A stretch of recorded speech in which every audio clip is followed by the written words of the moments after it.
I have always wanted to make a video game at some point in my life. While I'm super passionate and interested in playing them, I've also always had an interest in developing them. The problem is, whenever I would hit a roadblock in the past, I would always quit. Whether it be me following an outdated tutorial with an update having changed something, the game engine itself just being particularly wonky, or if I followed the tutorial to a T and everything worked out just fine, but it turns out I just copied everything and didn't actually learn anything, my history with game development has been pretty rough. This pattern of getting the inspiration to try game development only to quit once something goes horribly wrong has been going on for years by now. At that point, it would be totally understandable to assume that the pattern that I just spoke of would be the norm for the rest of my life. And honestly, that's what I thought as well. That is, until way back in February of this year, something happened. I'm an active watcher of Twitch streamer Whiskey Dingo, a loud yellow dog on the internet who plays video games. Him being my favorite Twitch streamer, I make sure to catch all of his streams unless I've got something going on for that evening. It was during one of his streams in February that he said he was thinking about the idea of hosting a game jam.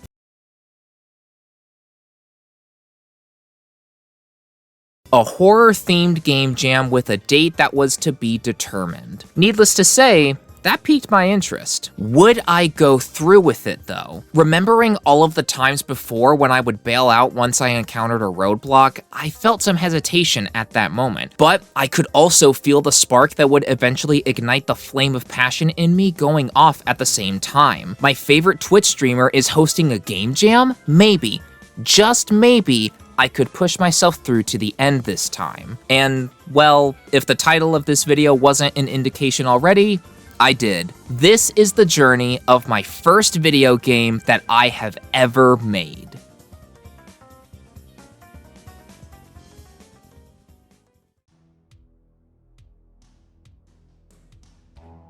Whiskey Dingo's game jam was unique in that we had a lot of time to prepare for it. Usually, at least to my knowledge, specific details such as the theme of the jam and any rules for it aren't posted until just before it begins, or in some cases right when the game jam begins. Usually, the point of game jams is to make a game in a very limited amount of time.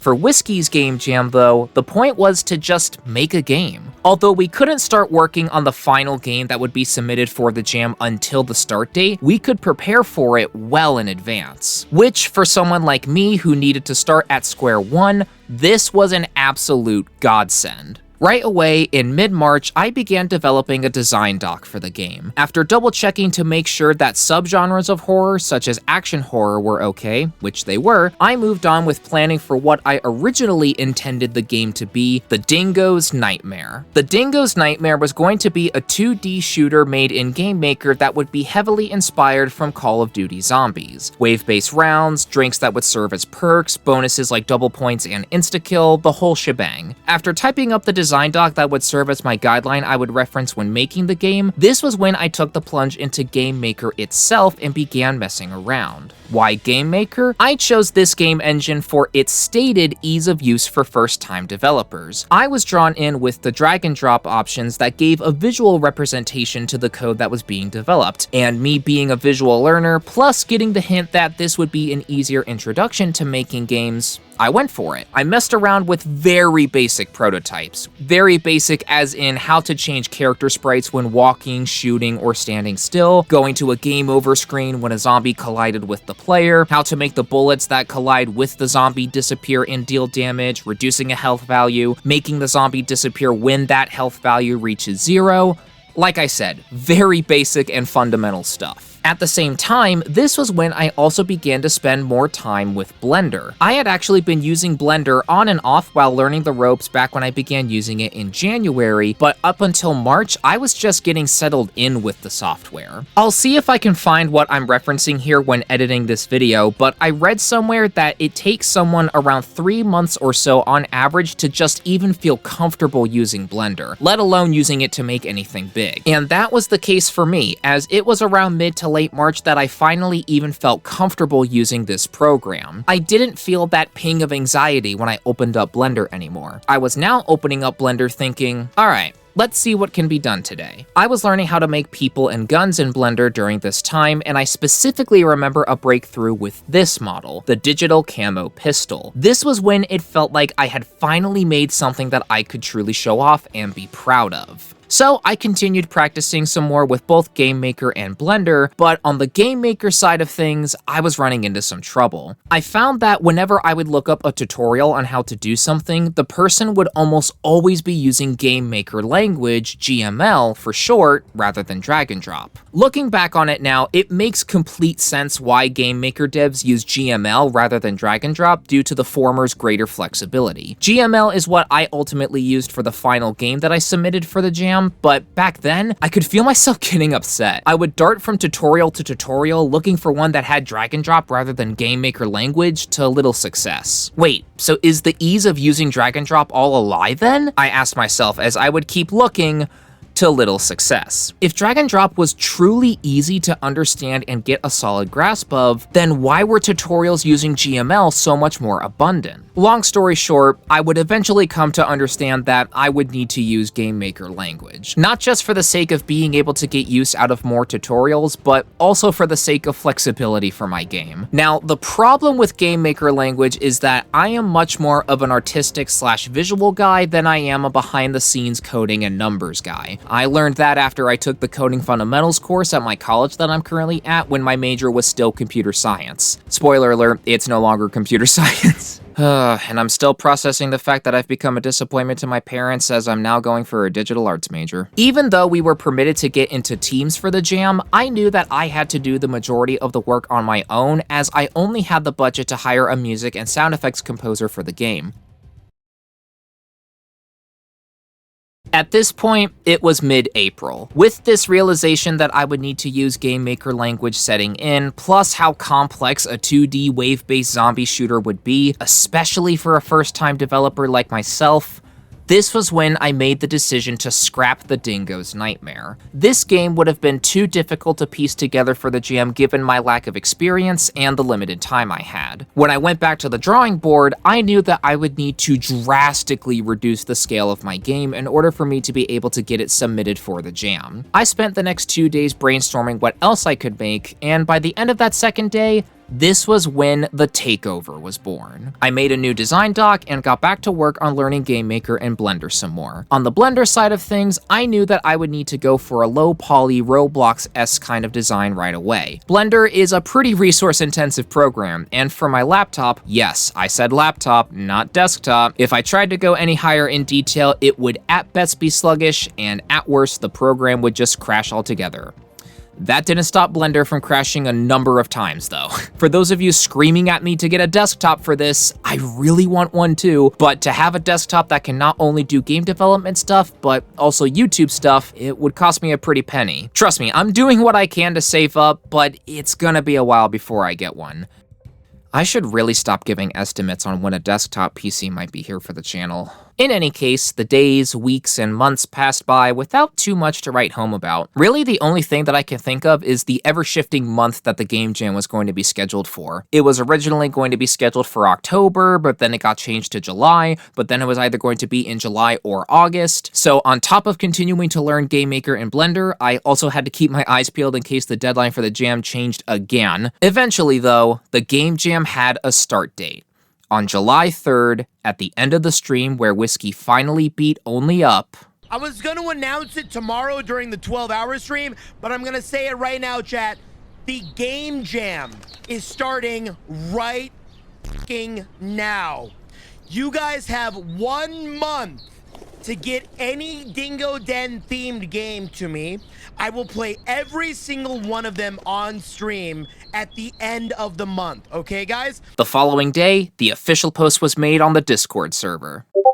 From July 4th to August 4th, though a 5-day extension would bump the final deadline to August 9th, the Game Jam would commence. Right after Whiskey's stream ended, I spent the rest of that night preparing for when I would begin tomorrow. I downloaded a bunch of music that I gathered into a Game Jam playlist, I made sure both GameMaker and Blender were up to date, I made sure all my drivers and everything for my laptop itself was updated, and soon enough, I was ready. On July 4th, 2023, the journey officially began. So originally, I intended to make a compilation of standout moments during this first main part of the process. But as I was editing that compilation, I realized the standout parts were so little along with being so few and far between in the grand scheme of things that just explaining it all would be more efficient. This was easily my favorite part out of the whole process. Although I did run into my fair share of problems during this part, such as Blender crashing and the fact that I needed to cut one of the planned characters from the final version of the game, which ended up actually being a blessing in disguise. Overall, I would say that I had a net positive experience with this part of development. I'm particularly proud of the fact that I managed to get these models done because I wasn't working in ideal conditions. Ideal conditions would mean having a concept artist draw out the characters and references for everything during development, but given the time and budget I had, I just needed to go for it. There were plenty of references for Whiskey and the outside of the nightclub, but for the other characters along with the inside of the nightclub, I just went with whatever popped into my mind. During those moments where I was fully concentrated on development, being able to have either an essay video like Mr. Gigi's Gray Area of TikTok Money video or a Bob Ross video playing was really nice. Elaborating some more on the cut character, there were originally 4 animatronics planned for the game. Isaac, Connor, and Davey, who are all in the final game, but the 4th character was going to be a squirrel by the name of Sheldon. To keep a long story short, I could not figure out how to model a squirrel head in Blender to save my life, and to be honest, I'm still a little upset at myself for that. Was it a total loss though? No. When I was piecing everything together in GameMaker, I actually found that having 3 characters instead of 4 made the game flow better, hence why I said cutting out Sheldon was actually a blessing in disguise. While I would need to make adjustments here and there to the characters and environments, the brunt of the work for them had been completed. I was actually well ahead of schedule from the timeline I gave myself in the design doc, and aside from the difficulties I encountered during this first portion, I was feeling amazing. Next up was to open up GameMaker, get everything in there, and put all the pieces to this puzzle together. Oh my god.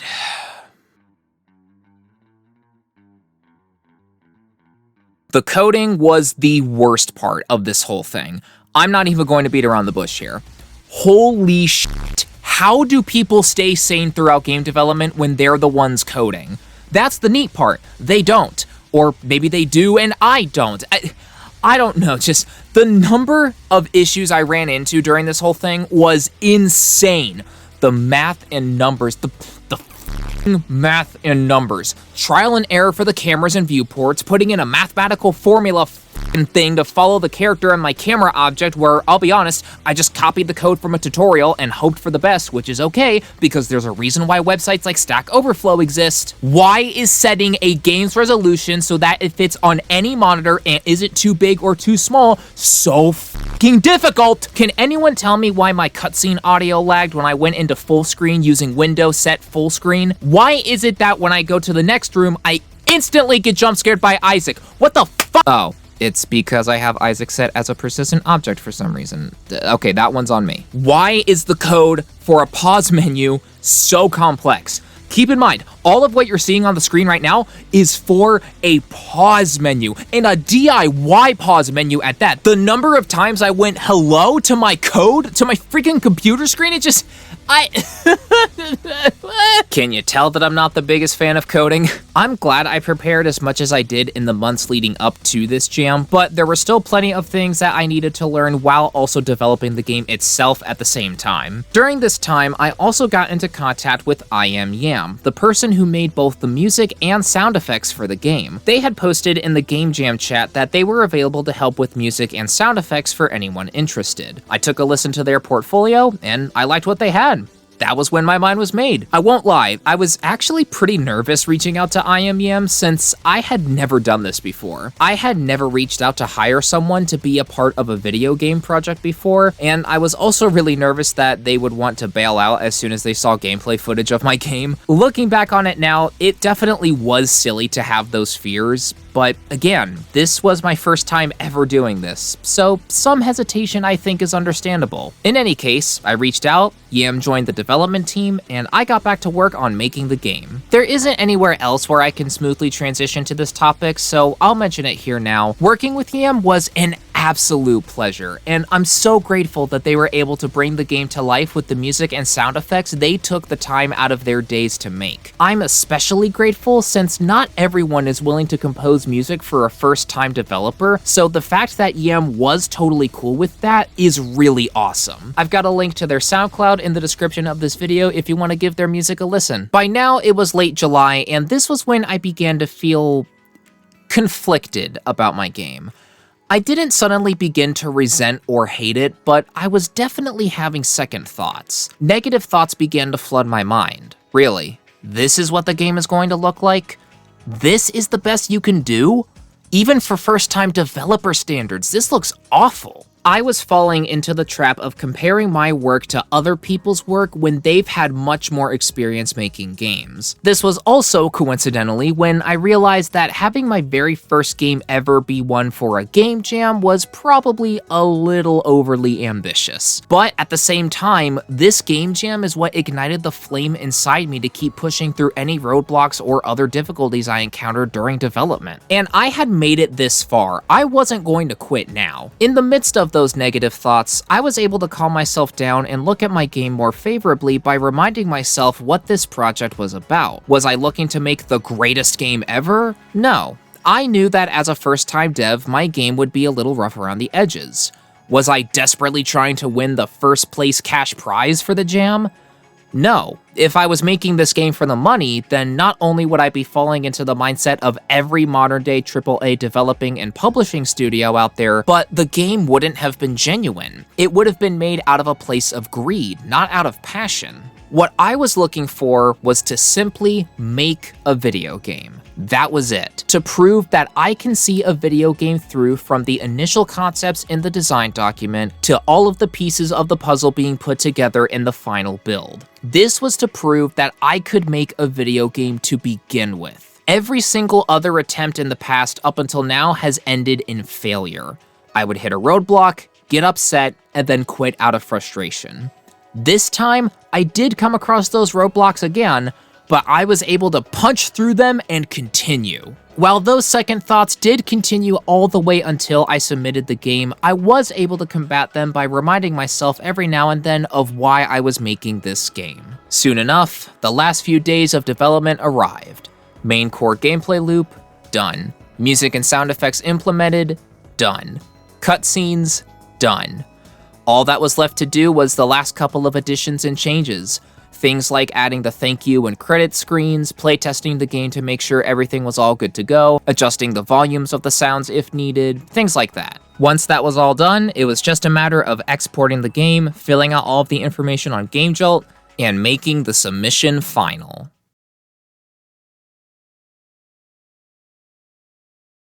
The game was submitted. The development process was done. All that was left on this journey was to watch Whiskey Dingo play it the following day. The hours leading up to Whiskey's stream that day were filled with so many emotions. Happiness that I got the game finished and published, anxiety at the idea of the game being watched live by potentially over 1,000+ people, which was the case. That is what happened. It was 1,100 some odd people, if I remember right. Worry at how the Dingo Den, Whiskey's name for the community, would react. Ultimately, though, there was no point in worrying about all of the what-ifs. That didn't stop me from doing that, though. All I could do was brace myself as best I could. No matter what happened next, I could say that I had finally made a video game. And rather than explain, I figured I would record the stream to show you all what had happened. All right, chat. Final game of the night, ladies and gentlemen. Final game of the night. Final game of the Dingo Game Jam. Oh, Final night of the Dingo God, Game here Jam. we go. This game is called The Takeover. The Takeover. And this is by... Oh, fuck. I'm in streamer mode, so I can't see their name. Fuck. I'm in streamer mode. Hold up. Thunderous Falf. Thunderous Falf. So, chat, we have another first-time dev here tonight, guys.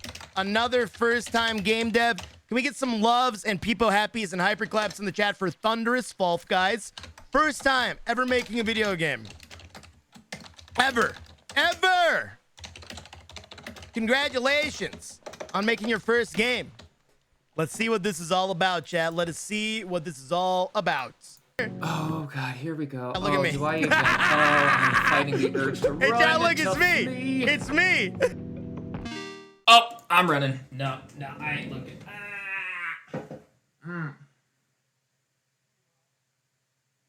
My heart is beating out of my chest. Whiskey. Mom, I absolutely raised a bitch. Oh no. When you stream fell harder than when that patron fell down the stairs from you not installing those handrails. Wait, what? What the fuck? Wait, what? You like it? Wait, what? Mods, time him out. Oh my god! Hey, boss, you see my email about game suggestions for this week's stream? I can't.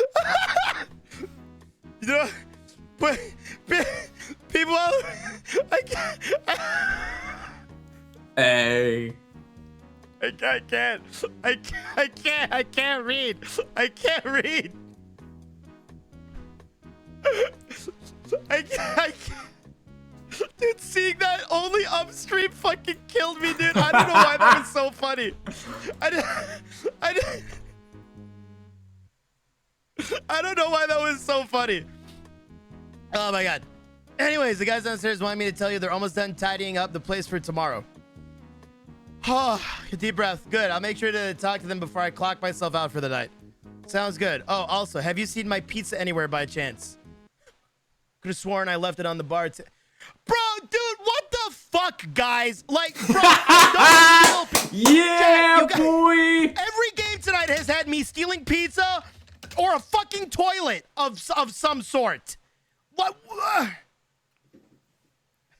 That's the pizza. What is going on? Pizza thief. Pizza thief. It's a surprise transfer of ownership. I'm feeling called out right now. I'm feeling fucking called out right now, bro. Oh god.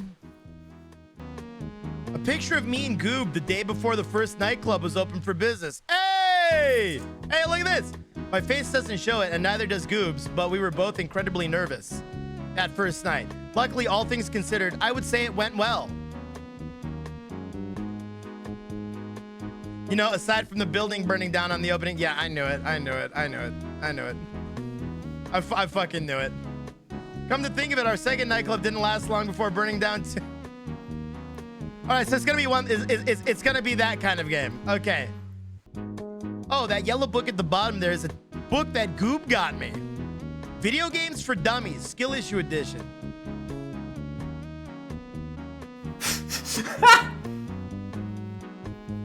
I'm not reading that book anytime soon. I don't suffer from skill issues. Thank you. Oh my god. Oh, sweet lord. Oh my god, am I shaking? Am I red in the face? I feel like I'm red in the face. I am burning up hotter than the surface of the sun. Oh my god. All set and ready. Oh, and I made sure to double check for any viruses too. Still can't believe Goob fell for one of those free Minecraft. Nearly burnt down the club with the servers over in the IT room. Chat, Goob would fall for a fucking free Minecraft. Chat, we're getting all of the fucking Goob lore. Video games for once. Haha, got you really giddy.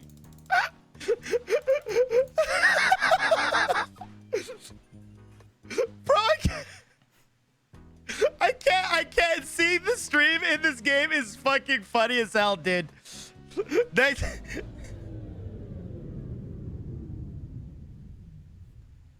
What even happened? Dude, I don't know if I can handle this live. Oh my god, I might need to go back and watch the VOD. This is, oh my god, how am I supposed to handle this? Oh my god. Oh fuck. Oh my god. Hey, you tried to develop a game on your own where you know it's not exactly up to par for Game Jam standards, and you try to have your favorite streamer, you try to watch your... Oh god.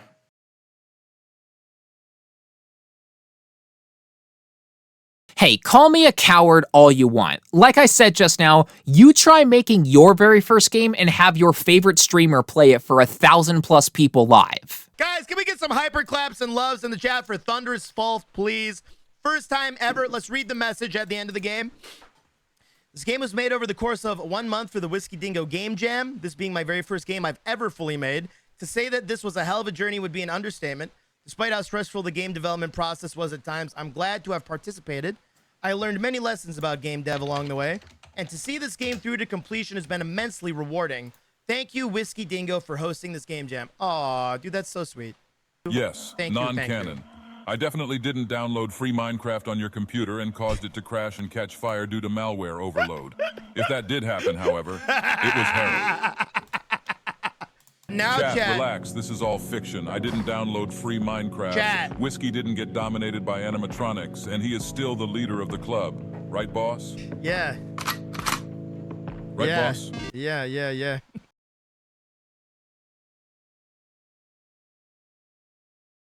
Thank you. Game devs who learned and put in hard work. Chat, looks like our first prize winner is the Goobening. And developing the Goobening. At the same time.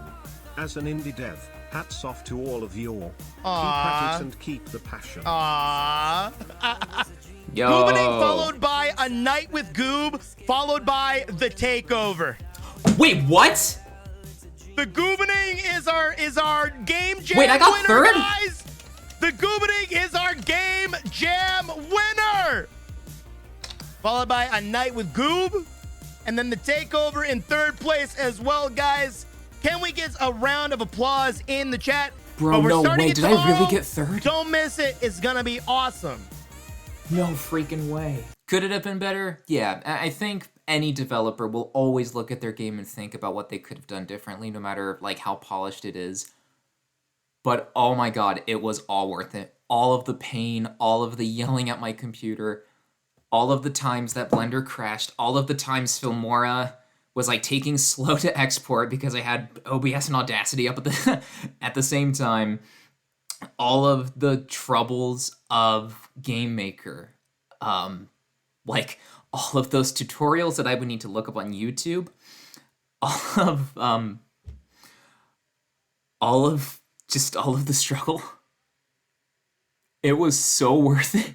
The fact that the game was received so well, I didn't expect it to be received so well. Like, the Dingo Den will always be like a welcoming, opening community. But like, even the times I had to minimize because I was red in the face, like I always like whenever I did that, I always thought that like it would get like a couple like little bits of stuff. It sounds so childish to be concerned about what others think. But is this the reward that game developers feel when they truly make like something from the bottom of their heart, not some greedy AAA cash grab where, you know, like the leaders at the development and publishing studios are out of touch, something that comes from the bottom of the heart? Is this what it feels like? Because oh my god, if this is what making a good game ultimately leads to, this feeling of happiness and accomplishment, then oh my god, it was all worth it. It was all so worth it. As I stated in the thanks for playing screen at the end of the takeover, to say that this was a hell of a journey would be an understatement. It was a roller coaster ride filled with so many ups and downs along the way that to recall all of them would extend this video to a few hours in length. That tsunami wave of emotions that I felt both when Whiskey was playing the game along with after he was done was something that words won't ever be able to do justice. The best way that I can describe how I felt, and I apologize for sounding like a broken record here, is that it was all worth it. I had finally done it. After years of always quitting whenever the going got tough, I finally got my ass into gear, pushed through when the going got tough, and made a video game. I will also admit, I'm particularly proud that I got a podium finish for my first time ever at this whole game development thing. I can't deny my feelings for that. It's so darn cool. Like I said, I'm still super excited and happy that I finally finished making a video game and got it out there to begin with, but the fact that my very first time ever, my very first Game Jam game, let alone my first game ever, got a 3rd place, a podium finish is like, ooh, you know? So then, what's next? Well, Whiskey Dingo has stated that another Game Jam will be taking place in October, and beyond that, I've got some ideas cooking in my mind for future projects. In other words, call me crazy, but I think I'm ready to hop on that game development roller coaster ride once again.